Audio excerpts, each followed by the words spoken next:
Unajua tunasema maji ni uhai.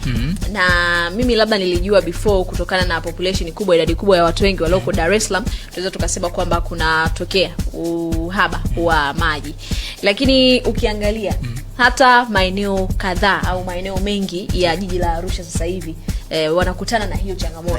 Yaani maji unakuta Arusha maji hamna karibia wiki.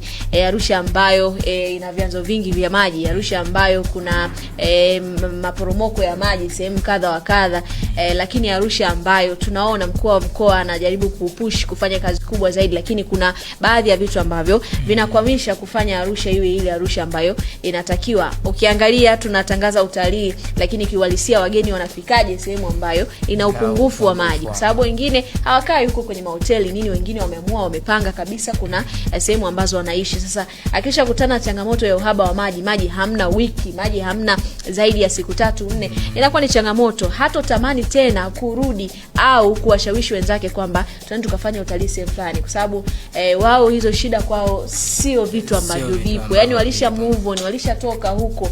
Lakini inasikitisha kuona nchi ambayo tuna miaka zaidi ya 60 tangu tupate uhuru mpaka leo hii bado maji ni changamoto.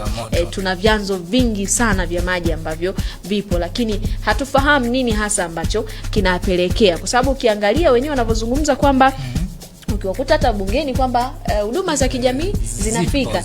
Sasa fikiria hiyo ni Ubungo. Ni Ubungo hapo, si ndio?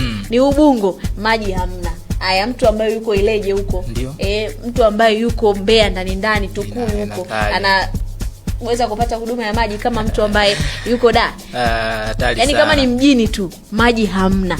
Haya, huko ndani maji unayatoa wapi? Unaona, afu bora sasa hao walioko huko ndani huko kuna maporomoko na nini, hawa wamechimba tu mashimo kwenye mto Tegeta au ule ambao unakusanya maji taka na nini, unaona, kwa ajili ya kuhakikisha kwamba wanapata chochote kitu kwa ajili ya kujikimu.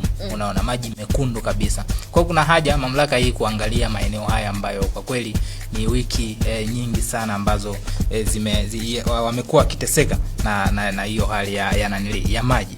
Kwa hiyo imekaa hivyo hata katika maeneo mengine, kwa sababu hawa ni wachache kati ya wengi ambao wana hasa wanapata shida kwenye changamoto hii.